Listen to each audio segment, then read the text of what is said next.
Subscribe to my channel for more videos and press the bell icon for latest updates. बिस्मिल्लाहिर्रहमानिर्रहीम। Dear student, आज का जो हमारा topic है वो हमने डिफरेंट सिस्टम ऑफ क्लासिफिकेशन को डिस्कस करना है कि ऑर्गेनिज्म को क्लासिफाई हम किन किंगडम्स के अंदर करते हैं। तो बेसिकली जब हम किंगडम्स की बात करते हैं तो किंगडम्स का बनना या से कई सेंचुरीज़ यानी कई सदियों साल पहले स्टार्ट हुआ और सबसे पहले जो किंगडम बनाए गए वो दो किंगडम बनाए गए। उसके बाद फिर मज़ीद जब डेवलपमेंट हुई, मज़ीद जब माइक्रोस्कोप डेवलप हुई, उससे नए ऑर्गेनिज्म डिस्कवर होना शुरू हुए with the passage of time. जिस तरह न्यू डिस्कवरीज होती गई तो उन दो किंगडम्स के अंदर प्रॉब्लम आते गए। फिर 3 किंगडम बने, फिर 4 किंगडम बने, फिर 5 किंगडम बने और फिर 6 किंगडम, फिर 7 किंगडम। लेकिन जो 5 किंगडम सिस्टम और 6 किंगडम सिस्टम ये ज़्यादा फेमिलियर है, यानी आप कह सकते हैं ये मैंने मुख्तलिफ़ किस्म के सबसे पहले 2 किंगडम बनाए गए थे। कार्लस लिनियस ने बनाए थे 1735 के अंदर। इसमें किंगडम प्लांटी और किंगडम एनिमेलिया ये 2 किंगडम बनाए गए। उसके बाद जब मज़ीद डिस्कवरीज हुई, कुछ ऑर्गेनिज्म जब डिस्कवर हो उनको जब देखा गया तो प्रॉब्लम क्रिएट हुआ कि ये 2 किंगडम अनसफिशेंट है। तो फिर 1866 के अंदर अर्नेस्ट हैकल इसने किंगडम प्रोटिस्टा बनाया जिससे ये 3 किंगडम सिस्टम बन गया। लेकिन जब मज़ीद आगे रिसर्च आगे बढ़ी तो एक साइंटिस्ट आया 1938 के अंदर, किंगडम प्रोटिस्टा के अंदर अर्नेस्ट हैकल ने बैक्टीरिया वगैरह को भी रखा। तो 1938 में कोपलैंड ने क्या किया, उन बैक्टीरिया वगैरह के लिए अलग से किंगडम बना दिया जिसका नाम है किंगडम मोनेरो। फिर रॉबर्ट विटेकर आया, उसने फिर एक किंगडम प्रोटिस्टा के अंदर, किंगडम प्लांटी के अंदर फंजाई को रखा गया था। फंजाई अब किंगडम प्लांटी से डिफरेंट था, इस वजह से उसको किंगडम प्लांटी से अलहदा करके अब 5 किंगडम बन गए। Kingdom Plantae, kingdom animalia, kingdom protista, kingdom Monera, kingdom fungi. और हमारे जितने भी जैसे पाकिस्तान, इंडिया, बांग्लादेश या ब्रिटिश में ये 5 किंगडम सिस्टम ज़्यादा फेमिलियर है। ठीक है, तो इस वजह से अगर आप बुक देखें तो बुक में टाइटल भी यही लिखा है 2 to 5 किंगडम सिस्टम्स। तो 5 किंगडम सिस्टम ज़्यादा फेमिलियर है। लेकिन जैसे यूएस वगैरह है, यूरोपियन कंट्रीज़ हैं, उनमें काफ़ी सारी बुक्स ऐसी हैं जिसमें 6 किंगडम सिस्टम भी मेंशन किया गया है। तो 6 किंगडम सिस्टम में बेसिकली किंगडम मोनेरा जो बैक्टीरिया का किंगडम था, इसके 2 बड़े ग्रुप बनाए गए।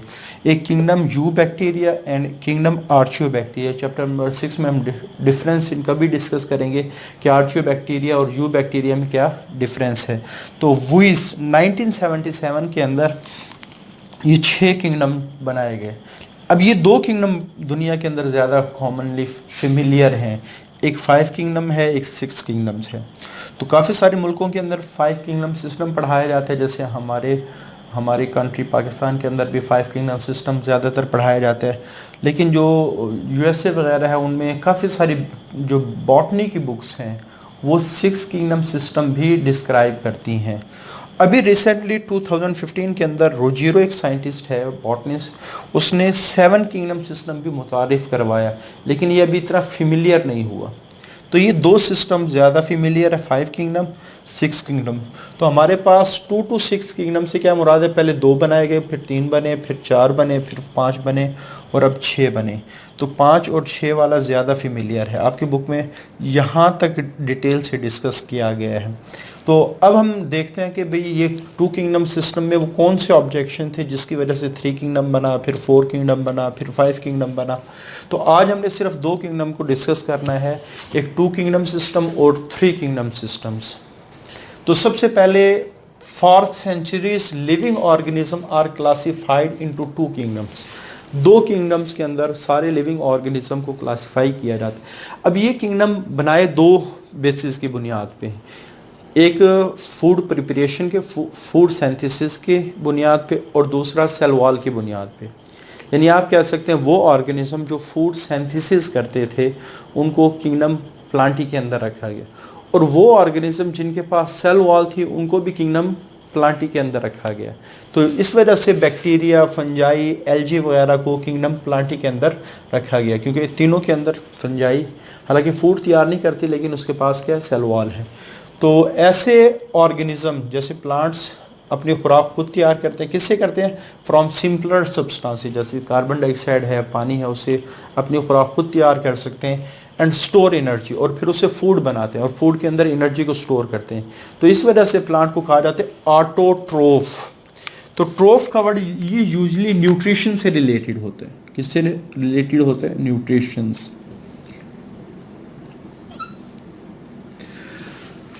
यानी आप कह सकते हैं कि जो अपनी खुराक खुद तैयार कर सकें ऑटोट्रोफ्स कहलाते हैं।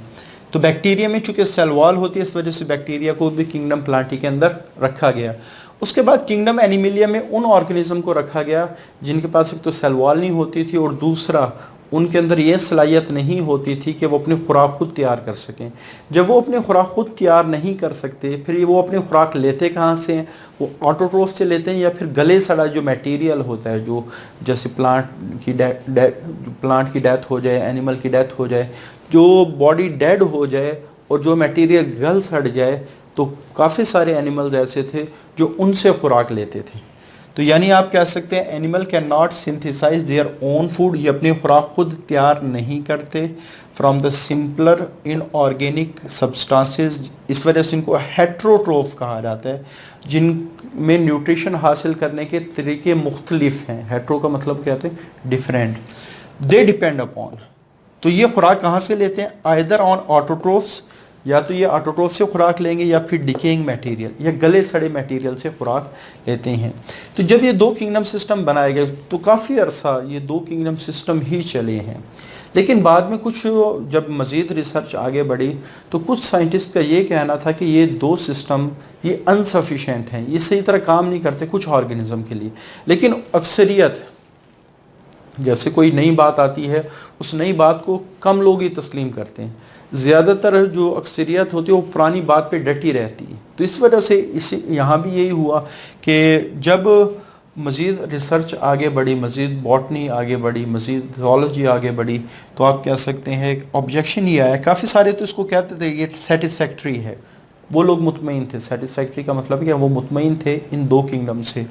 वाइल अदर, लेकिन कुछ का ख्याल था फाउंड इट अनवर्केबल, वो ये कहते थे कि ये दो सिस्टम काम नहीं करते for many organism like Euglena, कि यूग्लिना जैसे काफ़ी सारे ऑर्गेनिज्म हैं जो इन दो किंगडम में फिट नहीं होते। यूग्लिना की प्रॉपर्टी ये है, ये डुअल करेक्टरिस्टिक, इसके पास दोनों करेक्टर हैं। प्लांट लाइक करेक्टर भी है, जैसे इसके पास क्लोरोफिल है यानी खुराक खुद तैयार कर सकते हैं, किंगडम प्लांटी का करेक्टर है। एनिमल लाइक करेक्टर भी है, इसके पास सेल वॉल नहीं है, और ये आप कह सकते हैं किंगडम एनिमेलिया का करेक्टर है। अब इस ऑर्गेनिज्म को कहाँ रखा जाए? एक करेक्टर प्लांटी का उठाया हुआ है इसने, एक एनिमेलिया का उठाया हुआ है। इसी तरह जो दूसरा ऑब्जेक्शन बाद में क्रिएट हुआ कि ये जो दो किंगडम है ये डिफरेंस को नहीं बताते कि कुछ प्रोकैरियोटिक ऑर्गेनिज्म है जिनमें न्यूक्लियस वाज़ेह नज़र नहीं आ रहा होता, कुछ यूकैरियोटिक हैं जिनमें न्यूक्लियस वेल डिफाइंड होता है। तो ये जो दो किंगडम सिस्टम है इनके डिफरेंस को भी नहीं बताते थे। तो इस वजह से एक ज़रूरत एक थर्ड किंगडम की पेश आ रही थी। काफ़ी सारे ऑर्गेनिज्म इन दो किंगडम में फिट नहीं होते। तो फिर एक सिस्टम बना जिसका नाम है किंगडम प्रोटिस्टा। किंगडम प्रोटिस्टा बनाया गया, और किंगडम प्रोटिस्टा किस लिए बनाया गया? ताकि वो ऑर्गेनिज्म जो उन दो किंगडम के अंदर फिट नहीं होते उनको इस किंगडम के अंदर डाल दिया जाता, और ज़्यादातर जो यूनिसेलुलर ऑर्गेनिज्म है उनको इन किंगडम के अंदर डाला जाता था। तो 1866 में अर्नेस्ट हैकल ने एक तीसरा किंगडम प्रोटिस्टा को बनाया टू एकोमोडेट। एकोमोडेट का मतलब है ताकि ये अपने यानी जितने भी ऑर्गेनिज्म है जो ये दो किंगडम उसको यानी आप कह सकते हैं अपने अंदर शामिल नहीं करते, तो ये किंगडम अपने अंदर इन ऑर्गेनिज्म को शामिल कर लेते, जैसे यूग्लिना की तरह के ऑर्गेनिज्म, बैक्टीरिया की तरह के ऑर्गेनिज्म। तो किंगडम प्रोटिस्टा उन ऑर्गेनिज्म के लिए बनाया गया जो किंगडम प्लांटी और किंगडम एनिमेलिया में प्रॉपरली फिट नहीं हो रहे होते। इसी तरह फिर 1937 में ईस्ट चैटर ने दो किस्म के सेल्स देखे। एक किस्म के सेल्स को प्रोकैरियोटिक सेल्स कहा गया, दूसरे किस्म के सेल को यूकैरियोटिक सेल्स कहा गया। ये हम डिटेल से पढ़ चुके हैं। प्रो का मतलब होता है बिफोर, कैरियोटिक का मतलब होता है न्यूक्लियस। तो इसका लफ्ज़ी मतलब क्या है?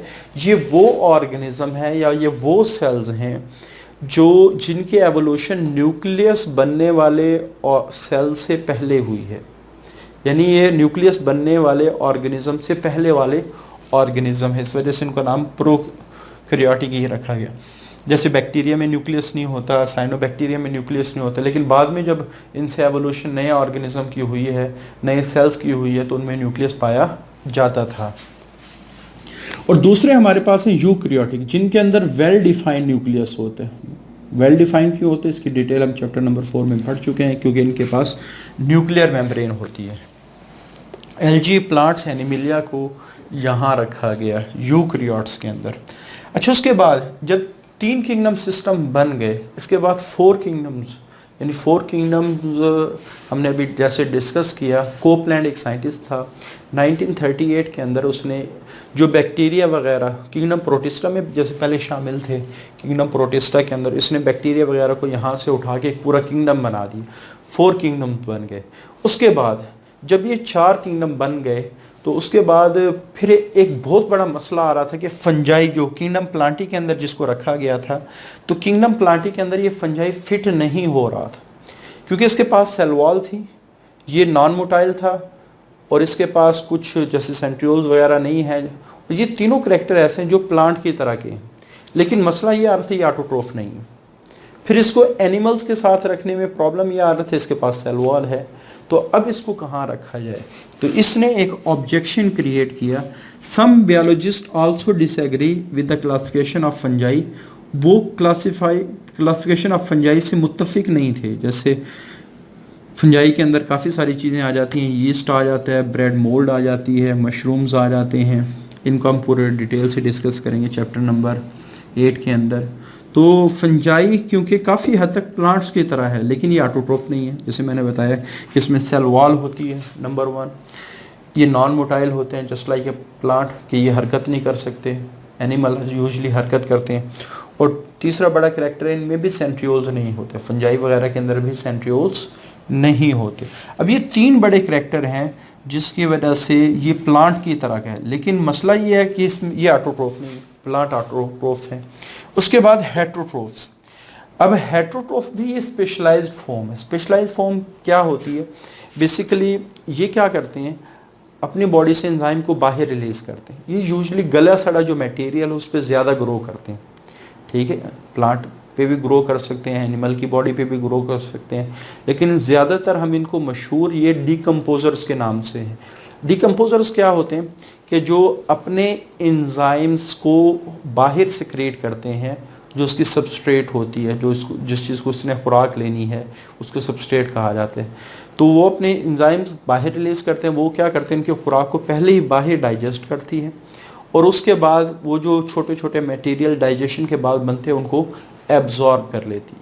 तो एनिमल इस तरह नहीं करते। एनिमल्स क्या करते हैं, पहले खाना खा लेते हैं, अंदर जाके उसकी डाइजेशन करते हैं, अंदर जाके ही उसको इस्तेमाल करते हैं। ये क्या करते हैं, डाइजेशन बाहर करते हैं, और बाहर या से फिर जो मटेरियल बनता है डाइजेशन के बाद उसको जज़ब करते हैं।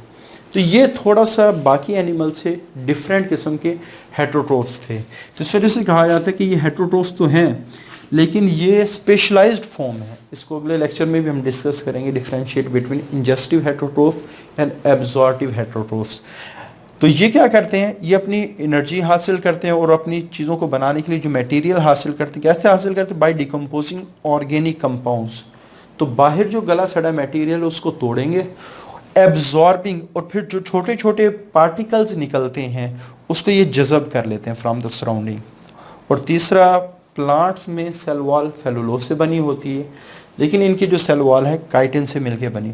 अब ये काफ़ी सारी रीजंस हैं जिसकी वजह से ना ये प्रॉपरली प्लांटी के अंदर फिट आता है, ना ये प्रॉपरली एनिमिलिया के अंदर फिट आता है। किंगडम प्रोटिस्टा में इस वजह से नहीं रख सकते, वहाँ यूजुअली यूनिसेलुलर ऑर्गेनिज्म को रखा गया था। तो इस वजह से इसकी क्लासिफिकेशन में प्रॉब्लम आना शुरू हुए। तो बाद में रॉबर्ट विटेकर एक साइंटिस्ट आया जिसने 5 किंगडम सिस्टम पेश किया, जिसको हम अगले लेक्चर के अंदर डिस्कस करेंगे, ठीक है। तो यहाँ से इम्पॉर्टेंट जो शॉर्ट क्वेश्चन बन सकते हैं वो ये बन सकते हैं, differentiate between kingdom Plantae and kingdom Animalia. और ये पूछा जा सकता है कि अर्नेस्ट हैकल का कंट्रीब्यूशन क्या था, ई चैटन का कंट्रीब्यूशन क्या था, फंजाई की क्लासिफिकेशन के अंदर प्रॉब्लम क्यों आए। तो आप लोगों ने इस टॉपिक को अच्छी तरह तैयार करना है, क्योंकि इसमें से काफ़ी दफ़ा शॉर्ट क्वेश्चन पूछे गए हैं। ख़ासतौर पे ये जो डेट्स होती हैं ना, जैसे 1937 है, 1866 है, तो ये डेट्स आप लोगों ने अच्छी तरह जहन में रखनी है। ये MCQs के हवाले से बड़ी क्या है, इम्पॉर्टेंट है। आज के लिए इतना ही। अल्लाह हाफिज़।